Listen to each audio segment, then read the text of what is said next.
오늘 말씀 여기에서 무슨 설교가 나올까 하는데 또 이 말씀은 나름대로 또 우리에게 큰 은혜와 도전을 주는 말씀인 줄로 믿습니다.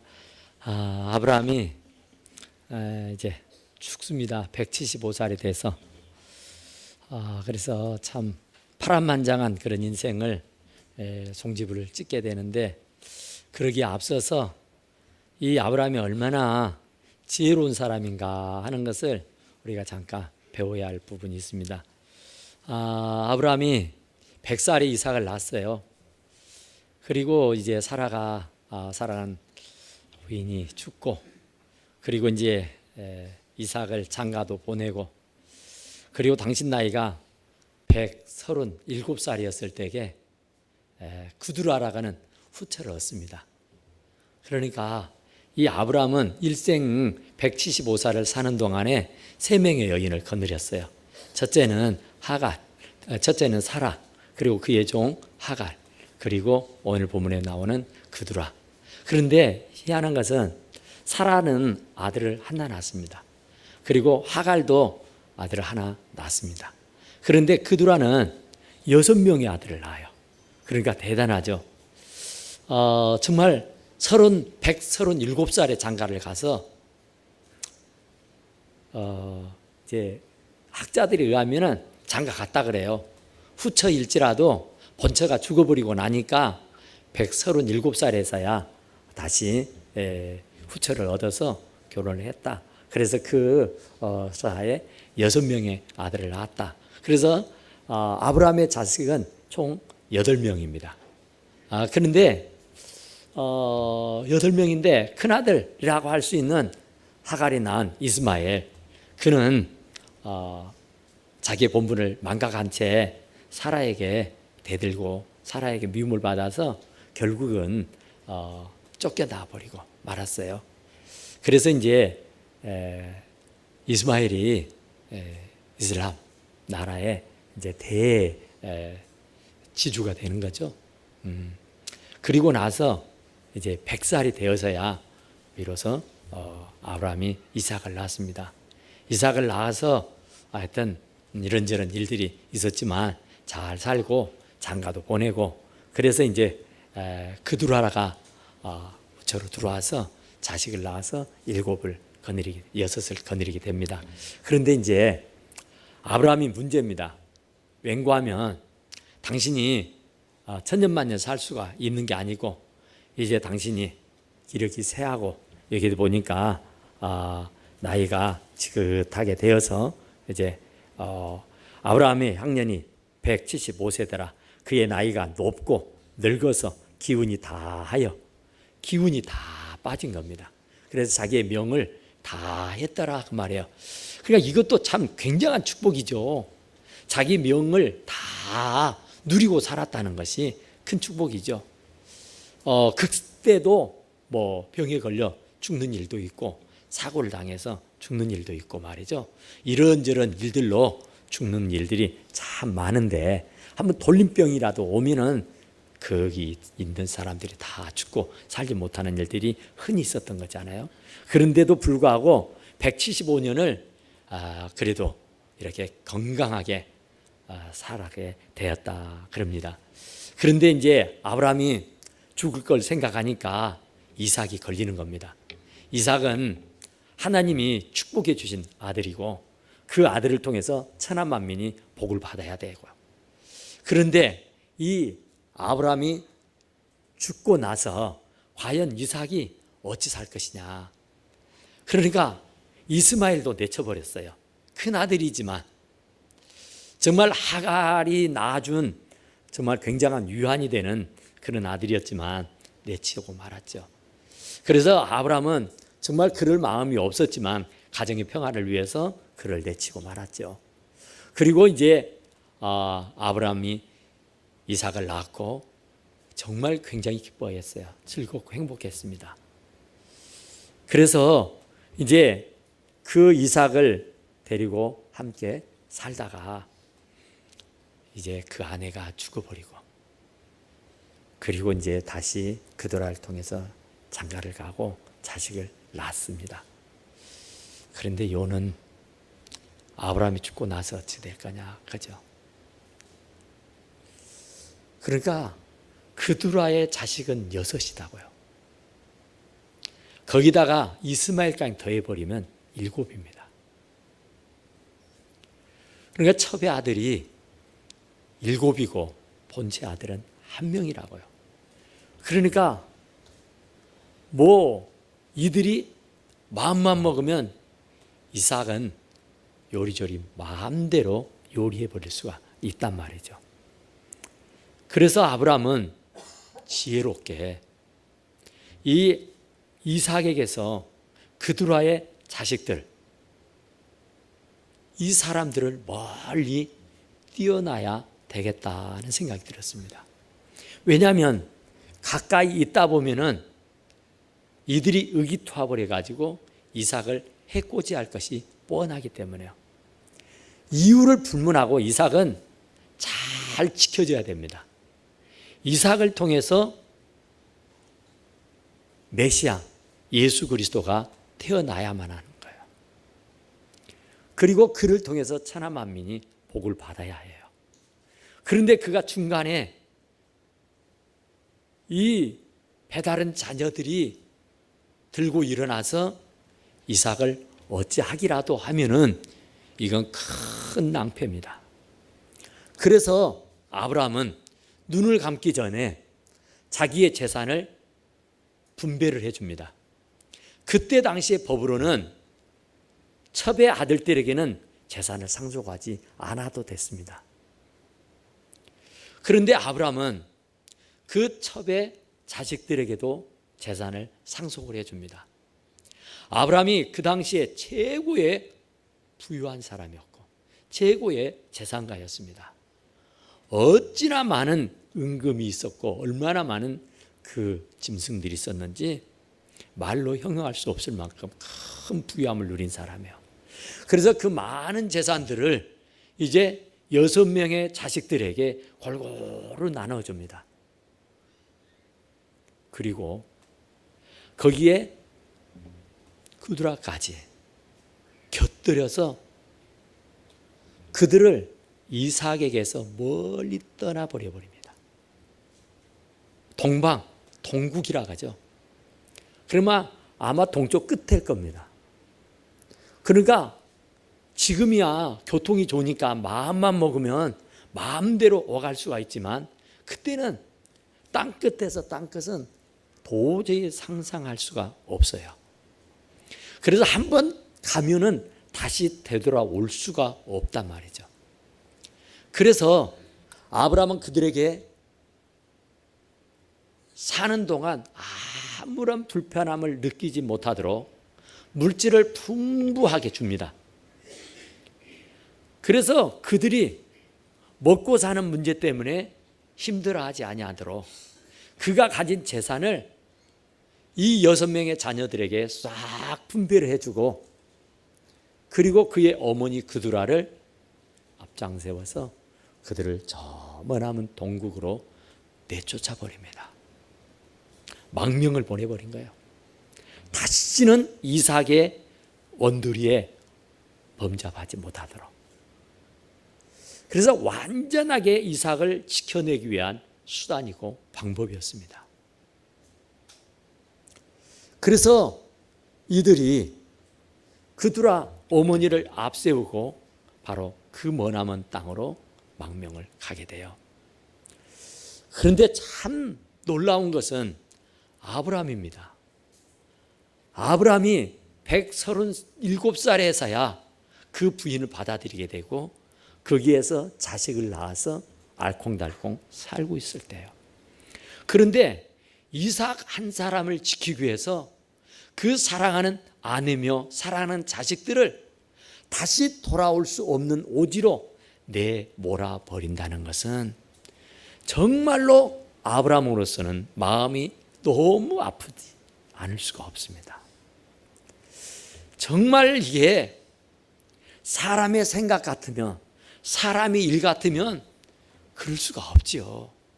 이제 그를 보내놓고 그 6명의 아들들을 다 보내놓고 이제 이 아브라함이 그래도 얼마를 살 텐데 그 얼마를 살 동안 얼마나 적적하겠어요. 얼마나 외롭겠어요. 얼마나 힘들겠어요. 그럼에도 불구하고 이삭이라고는 하나님의 선물을 꿋꿋하게 지켜내기 위해서 자기의 아픔은 아랑곳하지 아니하고 그들을 이삭에게서 멀리 떨쳐버렸다 그 말이에요. 우리도 마찬가지예요. 우리가 온전한 신앙, 온전한 믿음을 지키기 위해서라면 세상과 멀리 떨어져야 됩니다. 세상과 늘 가까이, 세상과 늘 짜가고 지내다 보면은 나도 모르게 세상에 물들게 되고 나도 모르게 세상과 짜가며 지내버리고 마는 겁니다. 그래서 하나님과 본의 아니게 원수가 되는 일이 있고 본의 아니게 하나님을 내치는 경우들이 더러 있단 말이죠. 그래서 바로 이 아브라함은 이삭을 온전하게 지키기 위해서 사랑하는 아내며 자식들을 분토처럼 버리고 말았다 그 말이에요. 그러니까 사울도 바울도 정말 예수님을 만나기 전에는 세상의 온갖 것이 자기에게 최고인 줄 알고 그것을 얻기 위해서 수단 방법 가리지 않고 살았던 사람입니다. 그런데 예수 그리스도를 만나고 나니까 그런 모든 것들이 다 헛되고 헛되더라는 거죠. 그것이 분토와 같은 것이었더라 그러죠. 그래서 과감하게 주님을 얻고 난 연후에는 그것을 버리게 되었더라 그럽니다. 그러니까 우리가 믿음을 지키기 위해서는 우리 주님과 함께 동거동락하기 위해서는 이런 아픔을 견뎌야 되고 극복해야만 하는 것을 말씀하고 있다 그런 얘기예요. 인간적으로야 얼마나 아쉽겠습니까? 얼마나 참 쓸쓸하고 외롭고 괴롭겠냐 말이죠. 그런데 그런 아픔과 그런 괴로움을 다 뒤로 하고 그냥 하나님 중심, 하나님 제일주의로 살게 된 줄로 믿습니다. 그런데 참 놀라운 것은요, 하나님이 아브라함에게 하늘의 별처럼 바다의 모래알처럼 많은 자손들로 번성하게 될 것이고 너는 열국의 아비요 네 아내는 열국의 어미가 될 것이다 그랬어요. 그랬는데 그 아브라함을 통해서 열국이 번성해야 돼요. 그런데 하나님은 신기하게 아브라함의 씨 그를 통해서 천하 만민이 복을 받고 열국을 이루게 한다는 거죠. 그런데 놀라운 것은 이스마엘이 큰 열방을 이루잖아요. 그리고 오늘 그두라가 6명의 아들을 낳는데 그들이 모두 다 열방입니다. 열국들이에요.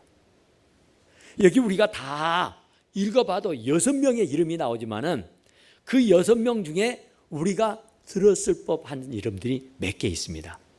여기 나오는 사람 중에 미디안이 있습니다. 미디안은 항상 유대인들의 발목을 붙잡고 언제나 그 앞에 거리적거리는 사람들이었어요. 그러니까 주님이 가룟 유다를 보고 하는 말이 차라리 저가 세상에 태어나지 않았으면 좋을 뻔했다 그러죠. 이스마엘이 안 태어났더라가면은 중동의 전쟁이 있을 수가 없겠잖아요. 또 미디안이 없었더라면 이스라엘 백성들의 발목을 붙잡는 일이 없었을 것 아니냐 그런 얘기죠. 또 아수르가 나오죠. 아수르도 마찬가지입니다. 이스라엘의 적국이에요. 언제나 이스라엘이 힘들고 어려울 때는 미디안 족속이라든지 아수리 족속들이라든지 이 나라들을 통해서 이스라엘이 참 힘들고 어려운 일들을 덜어 당하게 된 거죠. 그러니까 이 사람들이 차라리 바로 아브라함이 장가를 가지 않았었더라면 그두라를 통해서 자식을 낳지를 않았었더라면 그럴 일이 없었을 텐데 그런 아쉬움이 있어요. 그런데 하나님은 공평하신 하나님이에요. 그러니까 아무리 서자의 아들이라도 아무리 배가 다른 아들이라도 아브라함의 아들인 것은 누구도 부인할 수가 없어요. 그러니까 하나님은 공평하기 때문에 이삭에게도 복을 주지만은 이 그두라의 자식들에게도 복을 주십니다. 이삭에게도 복을 주셨지만은 바로 이스마엘에게도 그에 못지않는 복을 주시는 분이 하나님입니다. 서자라고 해서 큰 일을 못할 수가 없는 겁니다. 하나님은 공평하기 때문에 누구라고 편애하지 않아요. 누구라고 팽개치지 않는단 말입니다. 하나님은 세상을 이처럼 사랑하신 겁니다. 세상의 모든 사람을 다 사랑해요. 흑인이든 백인이든 황인이든 한국이든 미국이든 일본이든 어느 나라 어느 족속이라도 하나님은 지극히 사랑하시는 줄로 믿습니다. 그러니까 내가 저주받은 인생은 하나도 없습니다. 하나님은 모두를 똑같게 사랑하시는 줄로 믿습니다. 그래서 정말로 하나님의 사랑이 미치지 않았더라면 참 좋을 뻔했잖아요. 그러나 하나님은 누구도 편애하지 않는다니까요. 누구에게도 공평하신 분이에요. 그러니까 그들 나름대로의 살 수 있는 삶을 영위할 수 있도록 모든 조건을 똑같이 나눠주시는 거예요. 그러니까 오늘 이삭에게도 하나님께서 이 아브라함을 통해서 그 재산을 분배를 받게 하게 하셨다. 그렇죠? 그러니까 이삭도 아브라함의 재산을 분배를 받았고 그두라가 낳은 6명의 아들도 그 아브라함의 재산을 분배를 받았어요. 그러니까 조금의 차이는 있을 수가 있으나 그들이 별 불평하지 아니한 것을 보면은 그들 나름대로의 만족할 수 있도록 그들의 기대에 부응할 만큼 재산을 공평하게 나눠 주었다. 그런 얘기예요. 그러니까 이게 얼마나 지혜로운지 몰라요.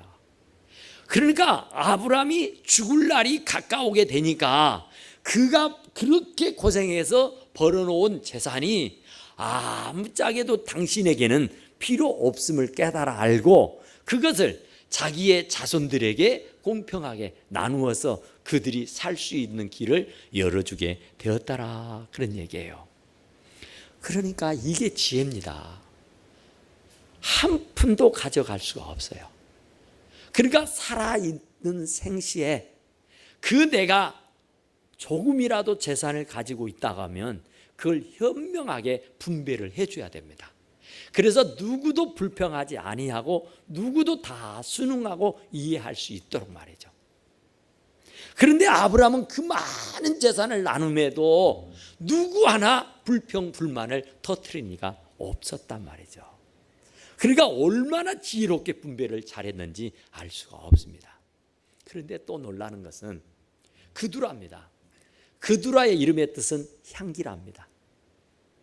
향기도 뭐 좋은 향기가 있고 나쁜 향기도 있겠지만은 여기에 성경의 이름을 기록할 정도의 사람이라면 두말할 것 없이 좋은 향기를 세상 만방에 날리는 사람이에요.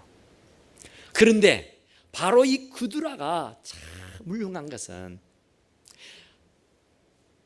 하늘 같은 지아비, 자기의 남편, 나이가 다 들어 완전히 뇌세해서 이제 죽을 날만 바라보고 있는 남편이지만 그 남편이 그 아내가 낳은 6명의 자식들을 동방 저 끝머리 그곳으로 망명을 가라 그런 거예요. 재산을 띄워주면서.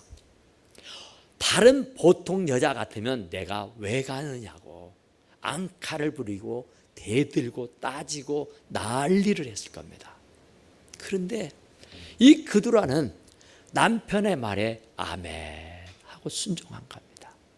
그뿐만 아니라 그가 얼마나 훌륭하게 자식 교육을 시켰는지 그 6명의 자식들에게 재산을 띄워주고 어머니와 함께 동국으로 가라고 하니까 어느 자식 하나도 이유를 달거나 변명을 하거나 못한다고 투발 뻗고 늘어지는 사람이 없었다는 겁니다. 정말 그두라가 이 6명의 아들들에게 참 본이 됐구나. 참 귀감이 되는 사람이었구나 하는 거예요. 물론 아브라함도 흠잡을 것 없는 그런 퍼펙트한 아버지였을 겁니다. 그런데 아버지가 그들을 내치는데 그 어머니와 함께 내치니 이거 얼마나 힘든 일이에요. 너희들이 너희 어머니 책임지라는 거잖아요.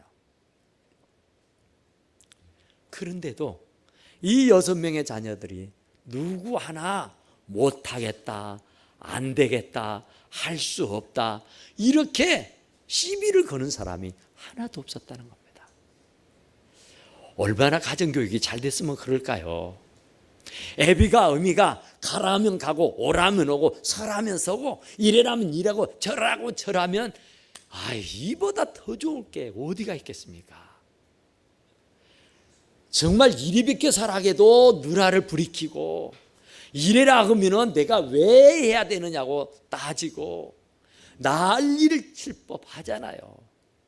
내가 이 땅에서 어떻게 일궈놨는데 내가 어떻게 살았는데 이곳을 버리고 그 머나먼 곳으로 우리를 쫓아내느냐고 대들고 난리를 칠 겁니다. 정말 이를 갈면서 당신 죽고 보면은 내가 이삭 이것 해코지하고야 말겠다고 생각하기도 할 거예요. 그런데도 누구 하나 그런 사람이 없다니까요. 그러니까 이 가정교육이 얼마나 신앙교육으로 잘 되어 있는가 하는 거죠. 옛날에 어떤 집에 참 그 집의 자식들이 효자라는 겁니다. 너무너무 효자. 그러니까 소문난 효자. 그 나라에 누구도 다 알만한 그런 효자. 그래서 어느 분이 궁금해가지고 그 집을 찾아가서 주인장을 불렀어요. 주인장. 듣자니 당신의 집의 자식들이 효자 중에 효자라는데 도대체가 얼마나 효자 짓을 하길래 효자냐고.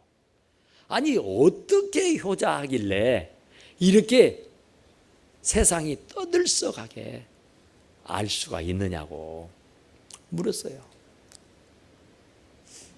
내가 직접 당신의 아들들이 효자인지 아닌지를 내가 목격을 해야 되겠다고. 내가 직접 체험을 해야겠으니 내가 보고 느낄 수 있도록 해줄 수 있겠느냐고 물어요. 그러니까 주인이 그거야 뭐 어렵지 않지요. 잠깐 기다려 보십시오. 그리고는 그 아버지가 애들아 하고 부르니까 여기저기 일하던 아들들이 예 하고는 싹 모이더랍니다. 그리고는 아버님의 분부를 기다리는 거예요. 아들들아, 오늘은 저기 애안간에 묶여있는 황소를 저 지붕 위에 올려다 놓거라 그래요. 세상에 정신이 나갔죠. 미쳐도 보통으로 미친 게 아니죠. 어떻게 집채 많은 황소를 저 다 쓰러져가는 오두막집에 지붕에 올린단 말입니까? 못하죠. 바보가 아닌들 무슨 그런 일이 있겠어요. 그런데 아버지의 말이 떨어지자마자 어느 자식 하나 아니라고 하지 아니하고 다 예 아버님 알겠습니다 하고는 분주하게 움직이는 거예요. 외양간에 가서 그 황소를 풀어가지고 그 높은 지붕 위로 그 황소를 밀어서 올리는 거예요. 올려질까요? 올려져요? 죽었다 깨나도 못 올라가요. 있을 수가 없는 일이에요. 설령 올라가도 그 집이 폭삭 망가뜨려지죠. 그런데 아버지 지금 정신 있어요 없어요? 아버지 지금 미친 것 아니에요? 나사가 빠졌어. 이런 자식이 없다니까요. 예 하고는 그 황소를 끌고 나와서 열과 성을 다 해서 말이죠. 진땀을 막 쏟아내면서 그 황소를 집채 많은 황소를 그 지붕에 올리려고 앙한애를 쓰는 거예요. 어느 한 자식 농땡이 치는 사람 없고 어느 한 자식 불평불만하는 자식이 없이요. 그걸 보고는 정말 천하의 효자다. 그리고 돌아갔다는 얘기 아닙니까? 아무리 얼토당토하는 말이라도 아버지의 말씀이면, 어머니의 말씀이라면 아멘해야 돼요. 부모 말 잘 들어서 못될 자식 하나 없습니다. 아무리 악한 부모라도 자식의 좋은 것을 줄 알거든. 할렐루야. 절대로 부모는요, 자식 잘못되라는 법 없습니다. 제가 어려서 참 많이 맞았다고 했잖아요, 우리 어머니한테. 그때마다 우리 어머니가 눈물 흘려고 하면서 제게 했던 말이, 이 애미가 죽으라면 죽지는 못할 망정 죽는 신용이라도 좀 해보거라. 맨날 나를 불아리고 막 난리를 치니까.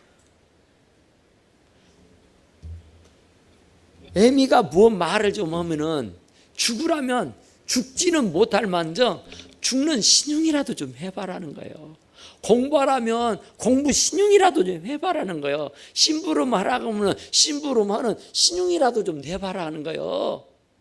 해보지도 안 하고 못한다고, 해보지도 안 하고 안 한다고, 해보지도 안 하고 할 수 없다고, 그게 말이나 되느냐고 하면서 막 따지고 야단을 쳐버리면은 이게 되느냐 말이야. 우리 어머니가 저를 때리면서 했단 말이에요. 다 너 잘 되라고 때리지 나 잘 되라고 때리느냐. 내가 너를 이렇게 닥달하고 때리는 것은 다 너 잘 되라고 한다. 네가 잘 되면 내가 잘 되는 거냐? 네가 잘 되는 것이지. 그러더라고요. 그런데 정말 살아보면 맞잖아요. 그런데 이 그두라가, 이 아브라함이 자식 교육을 잘 시켰어요. 정말 신앙 교육을 철저하게 시켰다니까요. 그러니까 그런 얼토당토한 일인데도 불구하고 그들이 아무 불평하지 아니하고 그 머나먼 길로 떠나게 되었더라. 그런 얘기예요. 참 감사하죠.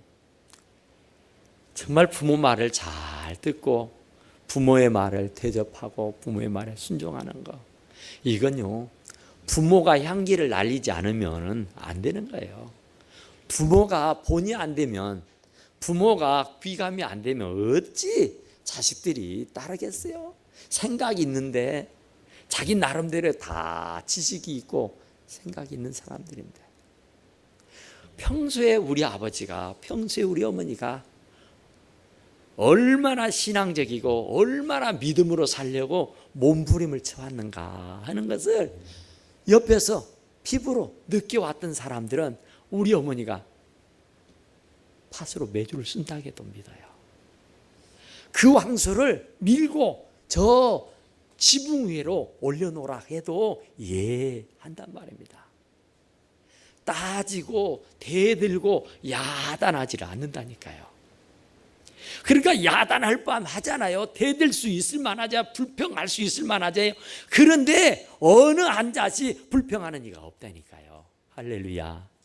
우리의 자식들도 다 그렇게 되기를 간절히 축원합니다. 또 감사한 것은요, 아브라함 175살에 죽었다 그래요. 참 무병장수한 거죠. 무병장수한 거야. 병 걸리지 아니하고 사고 당하지 아니하고. 우리도 아브라함처럼 믿음을 잘 지키게 되면 무병장수하는 축복이 있게 될 줄로 믿습니다. 참 잘 살아야 되고요, 잘 죽어야도 됩니다. 그런데 아브라함은 죽었어요. 175살, 적지 않는 나이, 많은 나이를 해로하고 죽었어요. 그랬는데 그 장례식은 어떻게 치르느냐고요. 이미 그두라의 6 자식은 참 먼 곳으로 보내버려서 아브라함 아버지가 죽은지 산지도 몰라요. 지금이야 전화가 있고 지금이야 뭐가 있어서 그냥 금세 갑니다마는 그 당시에는 한번 가면 돌아올 수가 없어요. 그 소식이 거기까지 가려면 평생 가도 못 갈 거야. 그런 땅이에요. 그런데 아버지가 죽었으니 장례를 치러야 되잖아요. 그런데 그 장례식은 이삭과 이스마엘이 협력해서 치렀더라 그래요. 그러니까 이스마엘과 하갈은 사라로부터서 미움을 받아서 내쳤어요.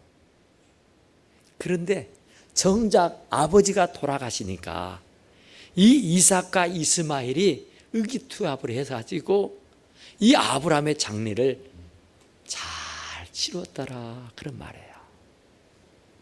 그러니까 이 부모가 어쨌든 간에 정말 자식들을 잘 교육을 해야 그 돌아가시고 난 연후에 사후의 삶도 형제간에 우애하고 평안하게 지낼 수 있게 되는 줄로 믿습니다.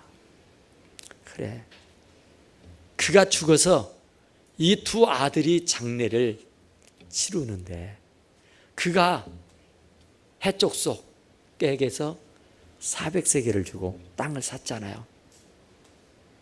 그 땅에 묻히게 되는 겁니다. 그런데 중요한 게 있어요. 아브라함이 죽은 후에 하나님이 그의 아들 이삭에게 복을 주셨고 그래요.